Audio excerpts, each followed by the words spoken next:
کیونکہ ربیع الاول میں فخر المرسلین النبی الخاتم والمختم صلی اللہ علیہ وسلم متولد بھی ہوئے ہیں اور متوفی بھی ہوئے ہیں. آپ کی ولادت بھی اس مہینے میں ہے اور وفات بھی.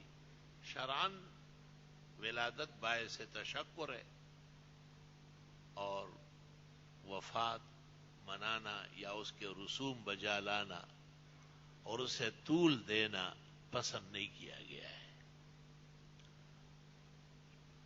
شاید یہی وجہ تھی کہ 1300 سال تک تو 12 وفات تھی اور 1300 سال کے بعد جب 14ویں صدی شروع ہو گئی تو جشن عید میلاد النبی نکلا ہے. اور کیا کیا تماشے ہیں وہ سب آپ کے سامنے.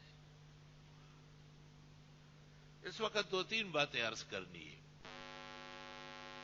لا الہ الا اللہ. ایک بات تو یہ ہے کہ دیکھو، ایک عام گھرانے میں بھی جب بچہ پیدا ہوتا ہے تو لوگ خوشی مناتے ہیں، مبارک ہوئے بچہ ہوا ہے، اللہ نصیب کرے، خدا تعالی زندگی دے، صحت دے.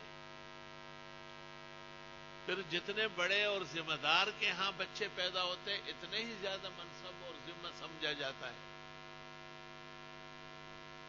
تو پھر ایک ایسی ہستی جن جیسے نہ اولین میں ہوئی اور نہ آخرین میں ہوگی، جو انبیاء و اولیاء و متقین اور پارساؤں کے اسعد السادات ہیں، قدوہ اور امام ہیں اور خیر کا گنجینہ اور خزانہ ہے. الشافع المشفع ہے جناب محمد مصطفیٰ احمد مجتبیٰ صلی اللہ علیہ وسلم کی ولادت یقیناً بہت بڑی خوشی اور مبارک لمحہ ہے.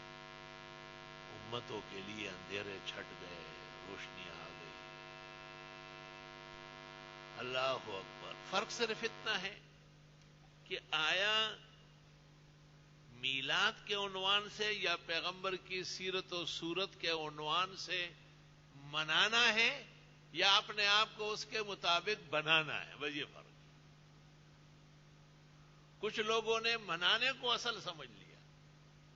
ان کے نزدیک نہ داڑھی رکھنا کوئی ضروری ہے، نہ نمازوں کی پابندی ضروری ہے، نہ جماعت ہونا چاہیے. اگر اس طرح ہے تو بہت اچھا ہے اور اللہ تعالیٰ انہیں توفیق دے.